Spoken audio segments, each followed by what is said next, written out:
ஸ்ரீராம ஜெயம். தங்கத்தோடு வைரம் இணைந்து அணியலாமா? கண்டிப்பாக கூடாதுங்க. ஒரு ஜாதகத்தில் தங்கத்துக்கு காரக கிரகம் யாருன்னு பார்த்தீங்கன்னா குரு பகவான். அதே மாதிரி அசுரகுரு அப்படின்னு சொல்லக்கூடிய சுக்கிர பகவான் வைரத்துக்கு காரக கிரகம். இந்த ரெண்டு கிரகங்களும் கான்ட்ராவர்சியான கிரகங்கள். அதாவது தேவகுரு அணியில ஹெட் யாருன்னு பார்த்தீங்கன்னா குரு பகவான். அது அசுரகுரு அணியில சுக்கிரன் தான் ஹெட். அப்ப ரெண்டு கிரகங்களும் கான்ட்ராவர்சியான கிரகங்கள், எளிமையான கிரகங்கள் அப்படின்றதுனால தங்கத்தை குறிக்கக்கூடிய குரு பகவானும் வைரத்தை குறிக்கக்கூடிய சுக்கிர பகவானும் ஒரு ஜாதகத்தில் இணையும் போது கண்டிப்பாக பிரச்சனையை அந்த ஜாதகருக்கு கொடுக்கும். குறிப்பாக தேவகுரு லக்னத்தில் இருக்கக்கூடிய ஆட்களுக்கு டைமண்ட் எந்த காலகட்டங்களையும் போடக்கூடாதுங்க.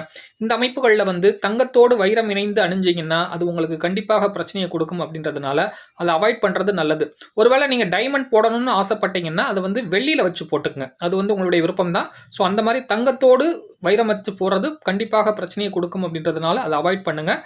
சில நகைக்கடைக்காரங்கள் இந்த பதிவை பார்த்தீங்கன்னா கொஞ்சம் அதை சேஞ்ச் பண்ணிக்கங்க. அதுதான் பொதுமக்களுக்கு நல்லது. நன்றி.